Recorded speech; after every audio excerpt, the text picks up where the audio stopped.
नजरीन, पाकिस्तानी सियासत में फिर से चौधरियों का गलबा है। टीवी स्क्रीन्स के ऊपर वो छाए हुए हैं और तमाम नजरें चौधरियों की तरफ देख रही हैं कि वो क्या फैसला करते हैं। उनके 5 अरकान जो है वो क्या हुकूमत के साथ जाएंगे या फिर अपोजिशन के साथ जाएंगे। यही 5 अरकान का जिक्र हर तरफ हो रहा है, लेकिन आप में से बहुत सारे लोग नहीं जानते कि ये 5 अरकान हैं कौन और कहां से इलेक्शन लड़े हैं, किस तरह से इलेक्शन जीते हैं।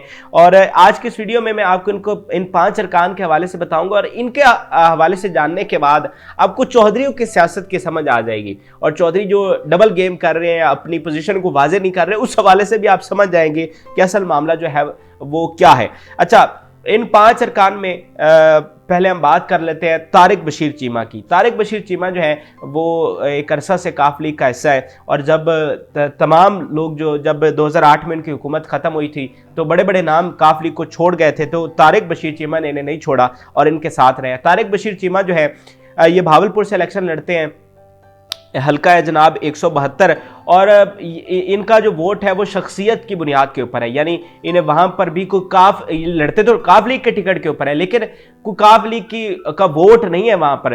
जो ये वहां पर इलेक्शन जीतते हैं, इलेक्शन लड़ते हैं, वो अपनी शख्सियत की बुनियाद पर लड़ते हैं और बरादरी इनकी एक वहां पर है, एक सिलसिला है वहां पर, इस वजह से ये इलेक्शन वहां पर जीतते हैं।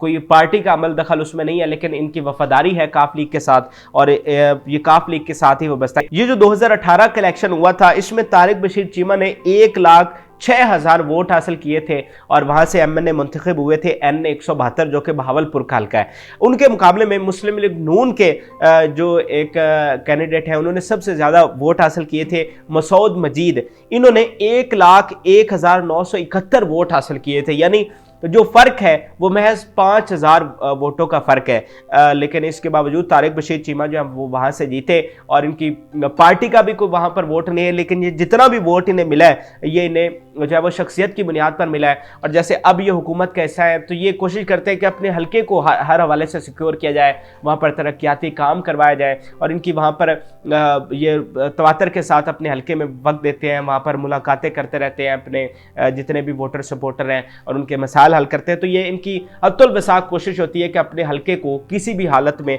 जो है वो सिक्योर किया जाए। तो एक नाम इनका तारिक बशीर चीमा है, जिन्हें आप टीवी के ऊपर देखते भी रहते हैं। और जब भी काफ लीग को कोई सख्त मौक़िफ़ अपनाना होता है, कोई सख्त बयानिया अपनाना होता है, जैसे अब इस डबल गेम में एक तरफ मोना सलाई जो है वो सॉफ्ट इमेज है उनका कि वो कहते हैं हम हुकूमत के साथ हैं, हम इमरान खान के साथ है। दूसरी तरफ जनाब तारिक बशीर चीमा आ जाते हैं, वो कहते हैं जी अभी तो कोई हमने बात ही नहीं की, अभी तो कोई हमने तय ही नहीं किया, अभी तो हम मुशावरत कर रहे हैं। तो जब भी इस तरह की बात करनी होती है तो तारिक बशीर चीमा आपको स्क्रीन के ऊपर नजर आते हैं। लेकिन इनकी मुख्तलिफ बात यह है कि ये कोई तवातर के साथ टीवी स्क्रीन के ऊपर नहीं आते, बहुत कम आते हैं। तो एक बड़ा नाम जो है वो तारिक बशीर चीमा का है। दूसरा जो है वो चौधरी सालेक हुसैन की हम बात कर लेते हैं। अच्छा, एक जो है तारिक बशीर चीमा, ये इनकी फैमिली से बाहर है। बाकी जो एमएनए हैं ये तमाम जो है वो चौधरी फैमिली से हैं और ये तमाम जो है वो फैमिली मेंबर है। अच्छा, दूसरा नाम चौधरी सालेक हुसैन है। चौधरी सालेक हुसैन जो है वो चौधरी शुजात हुसैन के बेटे हैं और इन्होंने इलेक्शन लड़ा था NA 65, जो कि चकवाल का हल्का है। अच्छा, अब चौधरियों की जो जहाँ पर ये मजबूत है वो गुजरात है, गुजरात के हल्के हैं और उसके अलावा चकवाल के हल्के हैं, जहाँ पर पहले परवेज़ इलाही भी वहाँ से इलेक्शन लड़ते रहे और वहाँ से जीते भी हैं। इस दफ़ा जो है वहाँ से चौधरी सालेक हुसैन इलेक्शन लड़े हैं NA 65 से और वहाँ पर आप मार्जिन चेक करें कि कितना मार्जिन है। चौधरी सालेक हुसैन ने 1 लाख से ज़्यादा वोट हासिल किए थे, जबकि उनके मुकाबले में तहरीक लब्बैक के कैंडिडेट थे मोहम्मद याकूब, जिन्होंने सबसे ज़्यादा वोट हासिल किए। उनके वोट थे जनाब 32,326। तो ये इतना मार्जिन है। अच्छा, यहाँ पर ये जो चकवाल और गुजरात के हल्के थे, इसमें पीटीआई के साथ इनकी एडजस्टमेंट भी हुई थी, सीट एडजस्टमेंट के। जहाँ पर काफ लीग का कैंडिडेट खड़ा होगा वहाँ पर पीटीआई का कैंडिडेट खड़ा नहीं होगा और वो काफ लीग के कैंडिडेट को सपोर्ट करेगा। और जहाँ पर कुछ सूबाई असम्बली की सीट्स हैं कि वहाँ पर पीटीआई का कैंडिडेट खड़ा होगा और वहाँ पर काफ लीग का कैंडिडेट जो है वो खड़ा नहीं होगा। तो ये भी एक बड़ा इनको एडवांटेज रहा और जब इनकी सीट एडजस्टमेंट हुई तो लोगों को ये वाजे हो गया था कि यहाँ से काफ लीग हर सूरत में जीत जाएगी। तो देखें कि कितना मार्जिन है। तो ये चकवाल का हल्का है NA 65, ये भी एक बड़ा स्ट्रॉन्ग हल्का है चौधरियों का, यहाँ पर ये करसे से इलेक्शन लड़ते हैं। फिर जनाब आगे गुजरात की बात कर लेते हैं। गुजरात का हल्का है NA 68, जहाँ से जनाब चौधरी हुसैन लाई इलेक्शन लड़े और ये तीसरे मेंबर है काफ लीग के तीसरे MNA हैं। अच्छा, अब ये जो चौधरी हुसैन इलाई हैं, ये चौधरी सालेक के छोटे भाई हैं, यानी कि चौधरी शुजात के ये छोटे बेटे हैं। तो इस वक्त चौधरी शुजात के 2 बेटे जो हैं वो सियासत में हैं और 2 बेटे जो हैं वो MNA हैं, यानी चौधरी सालेक हुसैन और चौधरी हुसैन इलाई। और चौधरी हुसैन इलाई के हवाले से दिलचस्प बात यह भी है कि ये इस वक्त कौमी असम्बली के सबसे यंगेस्ट MNA हैं, यानी ये सबसे कम उम्र तरीन MNA मुंतखब हुए हैं। और इन्होंने जनाब वहाँ से वोट हासिल किए हैं गुजरात के हल्के से 1,04,678, और उनके मुकाबले में नून लीग के जो कैंडिडेट थे उन्हें सबसे ज़्यादा वोट मिले 68,810।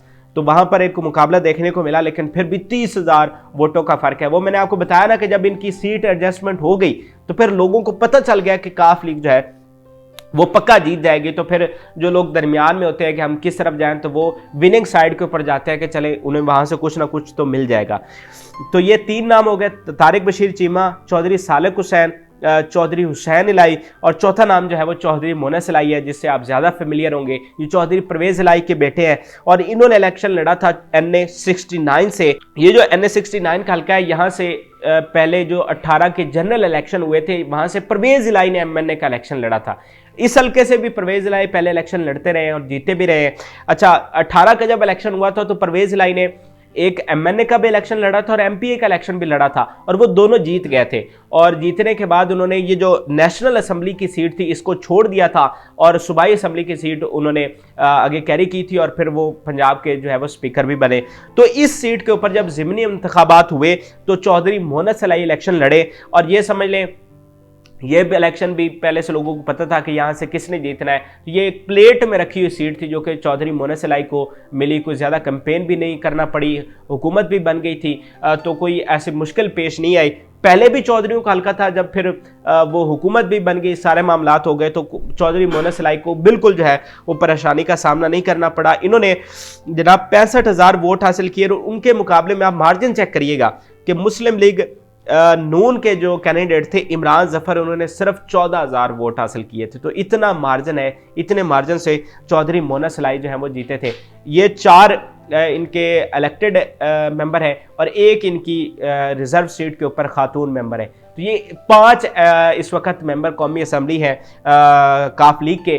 तो अब आप ज़रा जो मैं डबल गेम की आपको बात कर रहा था कि आपको चौधरियों की सियासत की समझ आ जाएगी, तो ये जनाब टोटल चौधरियों की सियासत है। जैसे असद उमर ने कहा कि ये चंद इजला की पार्टी है, तो ये जो आपको बार बार कह रहे हैं जी हम मुशावरत कर रहे हैं, हम पिछले 10 दिन हो गए कि जनाब मुशावरत ही मुकम्मल नहीं हो रही, तो ये आप बंदे देख लें इनके कि 3 जो है वो चौधरी फैमिली के लोग हैं, यानी उनके बेटे हैं चौधरी परवेज़ इलाई के और चौधरी शुजात हुसैन के।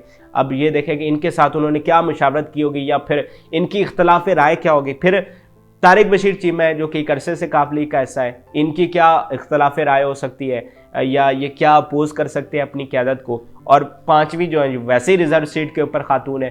तो ये जनाब 5 इनके MNAs हैं, ये जिस तरह से जीते हैं, ये जो इनकी सियासत है, ये जिस तरह PTI के साथ एडजस्टमेंट करके आए हैं, तो इस सब के बावजूद जो है इनकी 10 दिनों से मुशावरत हो रही है और अभी भी वो कह रहे हैं कि हम कोई करीब नहीं पहुँचे हतमी फैसले के कि हम कोई फैसला जो हतमी कर सकें। अब आपके सामने ही है कि क्या हो रहा है। तो ये 5 MNAs थे, 5 मेंबर कौमी असम्बली जो कि काफ लीग के, जो कि मैंने आपके सामने रखे।